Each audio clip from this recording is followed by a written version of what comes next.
یہ ایک علاقے میں واقع تنگ و تاریک سا گھر تھا۔ اب گلی میں رش اور شور شرابہ کافی بڑھ گیا تھا۔ میں نے اس کے بھائی کے گھر کا خستہ حال دروازہ کھٹکھٹایا۔ مکان کا رنگ و روغن اڑ چکا تھا اور کہیں کہیں دیواروں میں دراڑیں سی بھی دکھائی دے رہی تھی۔ تقریباً 2 منٹ کی مسلسل دستک کے بعد اس کا بھائی نبیل دروازے پر نمودار ہوا۔ چند لمحے حیرانی کے عالم میں پلکیں جھپکانے کے بعد وہ مجھے پہچان گیا۔ کامران صاحب، آپ آئیے، اندر تشریف لے آئیے۔ میں اس کے پیچھے چلتے ہوئے پتلی گلی سے گزر کر ایک پرانی تنگ سی بیٹھک میں آ بیٹھا۔ نیلم کہاں ہے؟ میں نے خشک اور سرد لہجے میں پوچھا۔ چند لمحے وہ سر جھکائے پرندامت انداز میں بیٹھا رہا، پھر چہرہ اٹھاتے ہوئے گویا ہوا، اس کے بارے میں کچھ نہیں جانتا۔ اسے تو میں خود ڈھونڈ کر تھک کے بیٹھ چکا ہوں۔ کل انسپکٹر جواد اور اسسٹنٹ فرحان صاحب بھی آئے تھے۔ وہ بھی یہی پوچھ رہے تھے۔ میں نے نیلم کی ایک پرانی تصویر تلاش کر کے انہیں دے دی تھی۔ آپ کو تو تصویر کی ضرورت نہیں ہوگی، آپ کی تو وہ بیوی ہے، آپ تو اسے ایک ہی نظر میں پہچان سکتے ہیں۔ میں تو جب اسے تلاش کر کے تھک گیا تو خیال آیا کہ کسی نے زیورات یا دولت کے لالچ میں اسے موت کے گھاٹ نہ اتار دیا ہو۔ نبیل کے لہجے میں بے رحمی سی اتر آئی۔ یہ تم کیا کہہ رہے ہو؟ بھائی تو بہنوں کی زندگیوں کی دعائیں مانگا کرتے ہیں اور تم اس کی موت کا قیاس کیے بیٹھے ہو۔ میں نے اسے ملامت کرتے ہوئے کہا۔ وہ چند لمحے مضمحل انداز میں خاموش رہا، پھر بولا، مجھے اس کی کچھ عادات ناپسند ہیں۔ دولت پر مرنا اس کی سب سے بڑی خامی ہے۔ انسانی رشتوں کے تقدس کے بجائے وہ روپے پیسے کو ترجیح دیتی ہے۔ ماضی میں اس کے کئی ادھار بھی دے چکا ہوں۔ وہ میری قیمتی گھڑی، سونے کی چین اور بیش قیمت انگوٹھیاں بھی ہضم کر چکی ہے۔ مجھے اس کی زندگی موت سے کچھ لینا دینا نہیں۔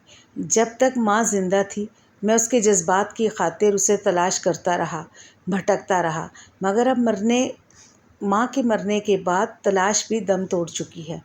وہ سنگ دلی سے سر جھٹک کر بولا۔ میں اٹھ کر چند لمحے کھڑا اسے ناپسندیدگی سے دیکھتا رہا، پھر یہ تاکید کر کے باہر نکل آیا کہ اگر اس کا کہیں پتہ چلے تو اسسٹنٹ فرحان کو یا مجھے لازمی اطلاع کر دے۔ نبیل کے گھر سے باہر نکل کر میں چوک کی طرف بڑھتے ہوئے سوچ رہا تھا کہ اب کس طرف پیش قدمی کی جائے۔ پھر مجھے اپنے وکیل کا خیال آیا اور میں اس کے آفس کی طرف روانہ ہو گیا، جو پرانے مزنگ میں گندے نالے پر بنے پل کے قریب واقع تھا۔ دروازے پر ظفر علی خان کے نام کی تختی لگی ہوئی تھی۔ اندر برآمدے کے سامنے 2 رویہ بینچوں پر بیٹھے افراد اپنی باری کا انتظار کر رہے تھے۔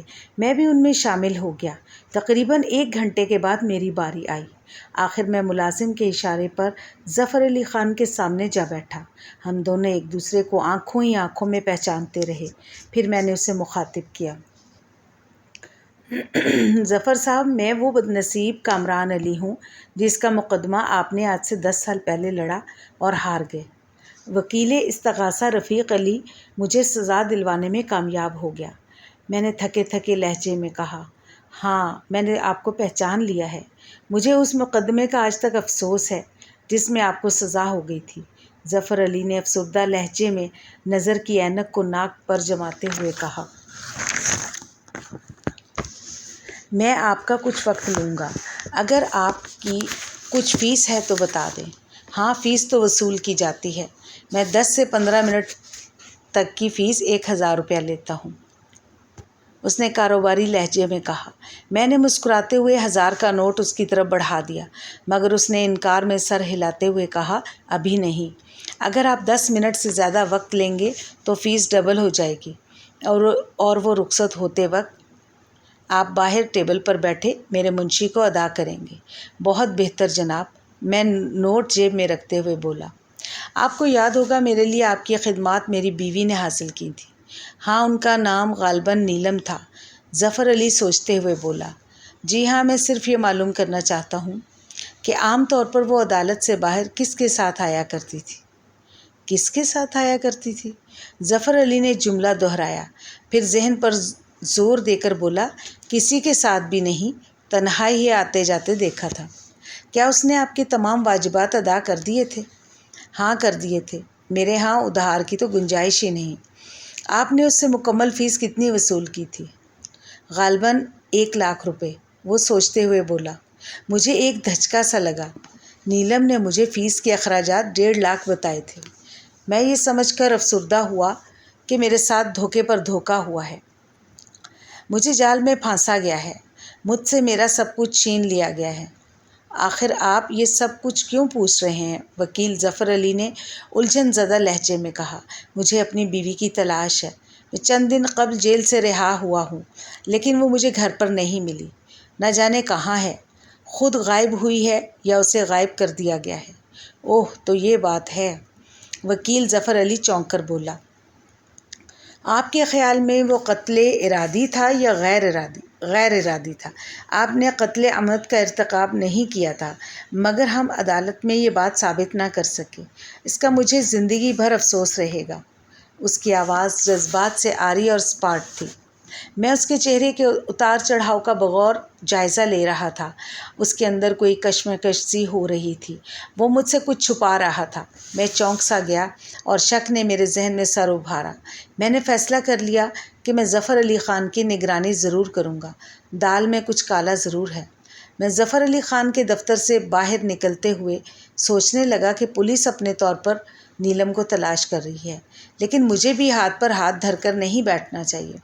मुझे उन गुनाहगारों को तलाश करना चाहिए जो मेरी बर्बादी का सबब बने थे।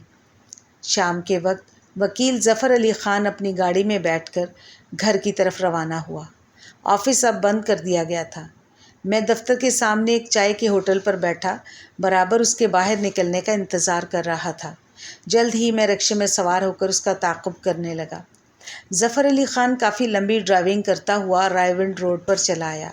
ठोकर न्याज बेग से तकरीबन 4 मील के फासले पर उसने अपनी गाड़ी सड़क के किनारे बनी एक खूबसूरत कोठी के सामने रोकी और हॉर्न बजाने लगा। जल्द ही दरवाज़ा खुल गया और कार गैराज में दाखिल होकर नज़रों से ओझल हो गई। मैं कोठी से कुछ फासले पर रिक्शे से उतरा और पैदल इमारत की तरफ कदम उठाने लगा। मैंने मेन रोड का जायज़ा लिया। ट्रैफिक उस वक्त कम था, लेकिन वापसी के लिए मोटरसाइकिल रिक्शा मिल सकता था। मैंने घड़ी पर निगाह डाली। रात के 10 बजे का वक्त हो रहा था। इमारत आबादी से अलग थलग मकाम पर बनी हुई थी। उसके दोनों जानब खाली प्लॉट तकरीबन 1 फरलांग तक फैले चले गए थे। कहीं कहीं प्लाटों की हदबंदी मुंडेरों के ज़रिए ज़ाहिर की गई थी। मैं बेताबी से कदम उठाता हुआ कोठी के सामने से गुज़रने लगा। नेम प्लेट पर निगाह पड़ते ही मैं चौंक कर उछल पड़ा। ये कोठी रफ़ीक अली की थी। मैं चकरा कर रह गया कि ये क्या माजरा है। वकीले इस्तग़ासा तो ज़फ़र अली ख़ान का मुखालिफ बैरिस्टर था, फिर ये उसके घर क्या करने आया है। मुझे हैरत के साथ अनजानी मुसरत का भी एहसास हुआ कि शायद मैं अपनी मंजिल के करीब पहुंचने वाला हूँ। मैं तेज़ तेज़ कदमों से चलता हुआ कोठी की पुश्त पर चला आया। अक़बी मैदान में खारदार झाड़ियाँ बिखरी हुई थीं और मैं एक दरख्त देखकर मुस्कुरा उठा। उसे शायद कुदरत ने मेरी मदद के लिए खड़ा किया था। ये शजर समरबार, जिससे आम के पीले पीले खोशे लटक रहे थे, अक़बी दीवार के साथ बाहर की जानिब उगा हुआ था। उसकी 2 मोटी शाखें दीवार पर झुकी हुई थीं। मैं लड़कपन से ही फुर्तीला था। दरख्त के नीचे आकर जूते जेबों में ठूंसे और बंदरों जैसी तेज़ी से आम के दरख्त पर चढ़ने लगा। मतलूबा शाख से लिपट कर मैं बड़ी एहतियात से दीवार पर लगे नुकीले शीशों की दरमियानी जगहों पर पाँव जमाकर खड़ा हो गया, जहाँ शीशे किसी वजह से टूट गए थे। दूसरी जानिब नीम तारीकी में डूबा कोठी का अक़बी बाग दिखाई दे रहा था। एक पुख्ता रविश कोठी के बरामदे से अक़बी दरवाज़े की तरफ आ रही थी। फूलदार पौधों के तख्तों के अलावा जा बजा फलदार दरख्त लगाए गए थे। दरख्तों के इर्द गिर्द खुदरो झाड़ियाँ भी बिखरी हुई थीं, जो अदम तवज्जुही की अलामत थी। मैं दीवार की तरफ मुँह करके दीवार की सतह पर बने रखनों में पाँव जमाकर आहिस्ता आहिस्ता नीचे उतरने लगा। मैंने जेब से वाटर पिस्तौल निकाला और हाथ में लेकर आगे बढ़ने लगा। इस पिस्तौल के चैम्बर में क्लोरोफॉर्म भरा हुआ था। इसके दहाने से फुआर निकलती थी। एक दूसरा पिस्तौल भी मेरी जेब में मौजूद था। एक लंबा तेज़ धार चाकू बाएं पंडली से बंधा हुआ था। मैं घर से पूरा जासूस बनकर निकला था। मैं नीलम की तलाश में बेधड़क आगे बढ़ने लगा। अचानक चांद बदली की ओट में चला गया और सुनहरी रोशनी बुझ गई। माहौल तारीक पड़ गया। सिर्फ बरामदे से रोशनी इस तरफ आ रही थी।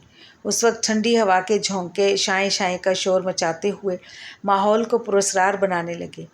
मैं हर चीज़ से बेपरवाह होकर आगे बढ़ता चला गया। अचानक मेरे कदम रुक गए। मैं चौंक कर चारों तरफ आंखें फाड़कर देखने लगा। मैंने कुत्तों के गुर्राने की आवाज़ें सुनी थी। फिर आवाज़ें और गुर्राहटें नज़दीक आने लगीं और बदली की ओट से निकलते चांद की रोशनी में मैंने स्याह कुत्तों के 4 ह्योले देखे जो बराबर मेरी तरफ दोनों जानब से बढ़ते चले आ रहे थे। उन्होंने बाग में घूमते हुए इंसानी बू सूंघ ली थी और अब मुझ पर हमलावर होने वाले थे। उन्हें घर की हिफाजत के लिए इस तरफ छोड़ दिया गया था। आम के दरख्त पर मैंने मुतअद्दिद तावीज़ और हार भी लटके हुए देखे थे। शायद इसलिए इस दरख्त को कटवाया नहीं गया था। कुत्ते मेरे करीब आकर जस्त मारने ही वाले थे कि मैंने ट्रैगर दबाकर पिस्तौल घुमा दिया। पिस्तौल की नाल से हल्की सी बर्राहट की आवाज़ के साथ पानी की फुहार निकली और कुत्तों के मुंह पर पड़ी। कुत्ते गुर्राते हुए रुके और फिर चकरा कर गिरने लगे। मैं हकारत से एक निगाह उन पर डालकर आगे बढ़ने लगा। बरामदे में आकर मैंने सुनगुन ली, लेकिन वहाँ खामोशी और सन्नाटा था। बरामदे में सिर्फ एक दरवाज़ा था जो हैंडल पर दबाव डालने पर बंद मिला। मेरी ये रुकावट मास्टर ने हल कर दी, जो मैं एक लॉक मास्टर से हासिल करने में कामयाब हो गया था। मैं धक धक करते दिल के साथ अंदर दाखिल हुआ। राहदारी में ज़ीरो का बल्ब जल रहा था। मैं पहले घबराया, लेकिन फिर दिलेरी से आगे बढ़ा कि अपनी बर्बादी का इंतकाम लेकर रहूँगा। जवानी के सुनहरी माहो साल जेल की तंगो तारीक कोठड़ी ने मुझसे छीन लिए थे। मैं किस तरह चैन से बैठ सकता था। मुख्तलिफ मकामात से होकर मैं ड्राइंग रूम के दरवाज़े के साथ वाक़या खिड़की तक जा पहुँचा। कमरे के अंदर से रफ़ीक अली और ज़फ़र अली ख़ान की आवाज़ें आ रही थी। मैं सिर्फ़ इख्तिताम के जुमले ही सुन सका। My dear Rafiq, Kamran jail से रिहा होकर सुबह मेरे पास आया था और वो अपनी बीवी को ढूंढ रहा है।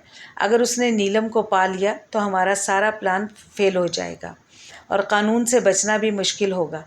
तुम बेफ़िक्र होकर घर जाओ, मैं कामरान की निगरानी करवाऊँगा और अगर ज़रूरत पड़ी तो उसे नीलम से इतना दूर भेज दिया जाएगा कि कभी हमारी राह पर नहीं आ सकेगा। रफ़ीक के लहजे की सफाकी सुनकर ज़फ़र काँप उठा। तुम इस हद तक भी जा सकते हो? हाँ दोस्त, अपने आप को बचाने और ज़िंदा रहने के लिए किसी की भी जान ली जा सकती है। रफ़ीक अली की बेरहमाना आवाज़ सुनकर मैं गुस्से से सुलग उठा। मेरे अंदर से आवाज़ उभरी, ये तो वक्त बताएगा कि कौन किसके शिकंजे में आता है। ज़फ़र अली के कदमों की आवाज़ सुनाई देने लगी। मैं तेज़ी से खिड़की से हटकर एक सतून की आड़ में छुप गया। ज़फ़र अली दरवाज़े से निकलकर गैराज की तरफ कदम उठाने लगा। मैं कुछ देर सतून की आड़ में खड़ा ड्राइंग रूम के दरवाज़े को देखता रहा। फिर जब रफ़ीक अली बाहर निकलकर बेडरूम की तरफ कदम उठाता हुआ दिखाई दिया तो कुछ देर बाद मैं वापस इन्हीं रास्तों से होकर जिनसे यहाँ पहुँचा था बाग में जा निकला। फिर दीवार फलांग कर बाहर निकलना मेरे लिए मुश्किल ना था। मैं नीलम की तलाश में ज़फ़र अली का ताक़ुब करता हुआ अगले रोज़ रात के वक्त उसकी कोठी में दाखिल हो गया, जो वहदत रोड पर पुराने कब्रिस्तान के पास वाक़या थी। कोठी आरास्ता थी। यहाँ नई बनने वाली कोठियाँ उमरा की थीं, जिनमें ज़फ़र अली भी शामिल हो चुका था। ज़फ़र अली के साथ वाली कोठी आतिशज़दगी के सबब फ़िलहाल वीरान पड़ी थी। मैं उसका गेट फलांग कर अंदर दाखिल हुआ और फिर दोनों कोठियों के दरमियान हाइल दीवार फोल्डिंग सीढ़ी के ज़रिए अबूर करके ज़फ़र की कोठी में दाखिल हो गया। जब मैं रोशनी वाले कमरे के पास पहुंचा तो ज़फ़र रफ़ीक अली से नीलम के बारे में मोबाइल पर गुफ्तगू कर रहा था। मैंने अंदाज़ा लगाया कि रफ़ीक अली ज़फ़र से कह रहा था कि नीलम इस्लामाबाद में एक सियासी जमात के जलसे में शिरकत के लिए गई हुई है और कल शाम को लाहौर वापस लौटने वाली है। अब वो उसे एक अलग कोठी में ठहराने वाले थे ताकि वो मेरी दस्तरस से बिल्कुल ही दूर हो जाए। यह जब तक वो मेरा बंदोबस्त न कर लें, नीलम अलग थलग मकाम पर ही महफूज रहे। मैं उस रास्ते से वापस लौट आया और मशहूर सुराग रसां इंस्पेक्टर इमरान के असिस्टेंट फरहान को सूरत हाल से आगाह किया। आगे हालात ख़तरनाक सूरत इख्तियार कर सकते थे। सार्जेंट फरहान ने मेरी बातों को गौर से सुना और मुझे हौसला और तसल्ली देते हुए कहा कि वो उनसे अच्छी तरह निमट लेगा। नीलम के लाहौर में आकर रावी ब्लॉक के एक घर में ठहरते ही उसने मुझे इतला कर दी कि तुम्हारी बीवी यहाँ आ चुकी है। सबकी निगरानी की जा रही है। मुख्तलिफ़ जगहों पर गुफ्तगू सुनने वाले आले डेक्टाफोन भी लगा दिए गए हैं। जल्द ही साजिश का पता चल जाएगा कि ये सारा प्रोग्राम किसने बनाया और क्यों बनाया। मुझे सार्जेंट फरहान ने रावी ब्लॉक की मतलूबा कोठी का एड्रेस दे दिया था। मैं कोठी का गेट फलांग अंदर जा घुसा और तन्हा मुकीम नीलम के सामने जा पहुंचा। वो अगरचे मेकअप में थी मगर मैं फ़ौरन पहचान गया। वो मुझे देखकर हैरान रह गई। उसका रंग हल्दी की इमानत जर्द पड़ गया। तुम कामरान डियर, तुम यहाँ कैसे? हाँ, मैं कामरान, तुम्हारा बदनसीब शौहर, जिसे एक साजिश के तहत दौलत हासिल करने के लिए फंसाया गया था। ये तुम क्या कह रहे हो? मैं ठीक कह रहा हूँ। तुमने जेल में आना बंद कर दिया, फ़ोन करना भी गवारा ना करती थी। जेल से रिहाई पर भी तुम मुझे लेने के लिए ना आई। घर की तिजोरी खाली है और दरो दीवार रो रहे हैं। फर्म के अकाउंट से सारी रकम तुम किसके लिए निकलवाती रही हो? आज मुझे इसका जवाब चाहिए, मैं गरज कर बोला। नीलम काँप कर रह गई। तुम्हें मेरे साथ चलना है अदालत में पेश होने के लिए। मैं कहीं नहीं जाऊंगी, नीलम गुस्से से चिल्लाई। इसके हाथ में पर्स से निकलने वाला छोटा सा पिस्तौल दिखाई दे रहा था, लेकिन उसके ट्रिगर दबाने से पहले ही मेरे पिस्तौल से पानी की फुहार निकलकर उसके चेहरे पर पड़ी और वह डगमगा कर चकराते हुए एक कुर्सी पर जा गिरी। मैंने पिस्तौल हाथ में पकड़कर पुश्त की तरफ छुपा रखा था। मैंने नीलम को उठाकर कंधे पर डाला और किसी फिल्मी हीरो की तरह फातिहाना अंदाज में गैराज में खड़ी उसकी गाड़ी की तरफ बढ़ने लगा। मैंने उसे अक़बी सीट पर लिटाया और ख़ुद ड्राइविंग सीट पर आ बैठा। बाहर आते ही मैंने सार्जेंट फरहान को सूरत हाल से आगाह कर दिया। नीलम की कार तेज़ी से सड़कों पर दौड़ाते हुए मैं सोच रहा था कि अब जालिमों का यौम हिसाब करीब है। रास्ते में मुझ पर मोटरसाइकिल सवार 2 नौजवानों ने गोलियां बरसाईं, लेकिन मैं बहरहाल बचकर आगे निकल आया। गोलियां गाड़ी की बॉडी में धंस गईं। इतने में सार्जेंट फरहान के साथी पुलिस कार में आ पहुंचे। पुलिस की कार को देखकर दूर से ही मोटरसाइकिल सवार भाग निकले। पुलिस ने भाग दौड़ के बाद उन्हें गिरफ्तार कर लिया। सार्जेंट फरहान ने मेरा केस अदालत में पेश कर दिया और वकील सफ़ाई के तौर पर अपने एडवोकेट दोस्त वक़ार अली की खिदमत हासिल की। रफ़ीक अली और ज़फ़र अली ने अपनी चालाकियाँ दिखाने की कोशिश की, लेकिन तीनों पेशियों के बाद ही अदालत ने फ़ैसले की तारीख सुना दी। मैं बड़ी बेताबी से फ़ैसले के दिन का इंतज़ार करने लगा। आखिर फ़ैसले का दिन आन पहुंचा। सार्जेंट फरहान के वकील ने अदालत के सामने मेरा केस बयान करते हुए कहा, योर ऑनर, आज से 10 साल कबल दौलत के लालच में एक बेरहमाना मंसूबा बनाया गया। रफ़ीक अली और ज़फ़र अली ख़ान दोनों वकला बचपन के दोस्त हैं। ज़फ़र अली ख़ान की बेटी नाजिश, जो अपने बाप से नाला है, उसने अपने आशिक इमरान अली से शादी करने के लिए अपने बाप को फंसवा दिया है, क्योंकि उसका बाप इमरान को आवारा समझता है और किसी कीमत पर अपनी बेटी नाजिश की उससे शादी करने के लिए तैयार नहीं। असल किस्सा ये है कि कामरान अली की बीवी नीलम एडवोकेट रफ़ीक अली की दाश्ता है। इत्तफाक से रफ़ीक अली का भाई अतहर अली मरहूम भी नीलम को बेहद चाहता था। अतहर अली और नीलम में दोस्ती बढ़ने लगी। उन्हीं दिनों नीलम ने कामरान की तरफ भी दोस्ती का हाथ बढ़ा रखा था। अब नीलम और रफ़ीक अली ने कामरान की दौलत पर कब्ज़ा जमाने के लिए अतहर अली को चारे के तौर पर इस्तेमाल करने का फ़ैसला किया। नीलम ने कामरान से शादी कर ली और मुश्तिल अतहर अली नीलम के शौहर कामरान के हाथों मारा गया। रफ़ीक अली अपने निकम्मे भाई से तंग था और उससे किसी न किसी तरह जान छुड़ाना चाहता था। कामरान चूँकि दौलतमंद था, लिहाजा उसकी दौलत नीलम और रफ़ीक अली को मिल गई और दोनों ऐश करने लगे। नीलम ने अपने चेहरे पर ऐसा मेकअप करवा लिया जिससे उसके खदोखाल छुप गए। वो रफ़ीक अली की कोठी में रहने लगी। कामरान के घर की तिजोरी साफ़ करने के अलावा फ़र्म की जमाशुदा रकूम भी निकलवाईं, जिससे फ़र्म को ताला लग गया। कामरान जेल से रिहा होने के बाद अपनी बीवी नीलम को तलाश करता हुआ वकील ज़फ़र अली ख़ान का ताक़ुब करते हुए रफ़ीक अली की कोठी में जा पहुंचा। پھر ظفر علی کی کوٹھی میں داخل ہوا اور دونوں کی موبائل پر ہونے والی گفتگو سے اس سے پتہ چلا کہ کل نیلم کسی سیاسی جماعت کے جلسے میں شرکت کر کے اسلام آباد سے لاہور آ رہی ہے۔ رفیق علی نے اسے راوی بلاک میں ایک الگ کوٹھی میں ٹھہرا دیا، لیکن سارجنٹ فرحان نے اسے ڈھونڈ نکالا۔ نیلم کو اس کا شوہر کامران بے ہوش کر کے اپنے گھر عدالت کے لیے لا رہا تھا کہ راستے میں اس پر قاتلانہ حملہ کیا گیا۔ پولیس کی بروقت مداخلت سے حملہ آور گرفتار ہو گئے۔ وہ اقرار کر چکے ہیں کہ انہیں وکیل رفیق علی نے کامران کو ٹھکانے لگانے کے لیے رقم دی تھی۔ یور آنر، اس کے علاوہ ظفر علی ایڈوکیٹ کی بیٹی نازش کو ابھی بھی بطور گواہ پیش کروں گا، جو اس سازش کو لڑکپن میں اپنے کانوں سے سن چکی ہے۔ رفیق علی کو وہ انکل رفیق کہا کرتی تھی اور رفیق علی اکثر شطرنج کھیلنے ظفر علی خان کے گھر جایا کرتے تھے۔ وہیں کھیل کے دوران ہونے والی باتیں نازش سنتی رہتی تھی۔ یہاں تک کہہ کر ایڈوکیٹ وقار علی خاموش ہو گئے۔ عدالت میں موجود لوگ، پولیس افسرز اور صحافی حیران رہ گئے اور دھڑا دھڑ تصاویر اتارنے لگے۔ میری تصاویر بھی اتاری گئیں۔ میرے گھر سے لیڈی کانسٹیبل نیلم کو بھی لے کر آ گئیں۔ نیلم کو بھی کٹہرے میں کھڑا کر دیا گیا۔ اس کا سر جھکا ہوا تھا۔ اس کے چہرے کا میک اپ صاف کروایا گیا تو نیلم کا اصل چہرہ سامنے آ گیا، جو سیاہ پڑ چکا تھا۔ جج صاحب نے تینوں ملزمان کو 10 سال قید کی سزا سنائی اور چیکس کے ذریعے نکالی جانے والی رقوم اور فرم بند ہونے کی صورت میں جو نقصانات ہوئے انہیں پورا کرنے کے احکامات بھی جاری کیے۔ کمرہ عدالت میں مجھے مبارکباد دینے والوں میں سب سے آگے میرا دوست شوکت کھڑا تھا، مگر میں نے اس کی طرف توجہ نہ کی اور اپنے ہمسائے کو آگے بڑھ کر گلے سے لگا لیا۔ آج کی کامیابی میں سب سے بڑا ہاتھ اسی کا تھا۔ ملازم بابا رحیم پھولوں کا ہار لے کر مسکراتے ہوئے میری جانب بڑھا۔ پہلے اس نے میرا ہاتھ چوما، پھر ہار میرے گلے میں ڈال دیا۔ میں نے اسے گلے لگا لیا۔ اس کی سچی دعاؤں نے بھی مجھے کامیابی سے ہمکنار کیا تھا۔ میں عدالت سے نکل کر پیدل ہی اپنی کوٹھی کی طرف چل پڑا۔ میں چلتے چلتے سوچ رہا تھا کہ اس شہر کے لوگ کتنے بے وفا ہیں۔ میں نے نیلم کو چاہا، اس نے مجھے دھوکہ دیا۔ رفیق علی اور ظفر علی نے اپنے پیشے سے بے وفائی کی۔ ظفر علی جان بوجھ کر رفیق علی سے کیس ہارا اور مجھے سزا دلوائی۔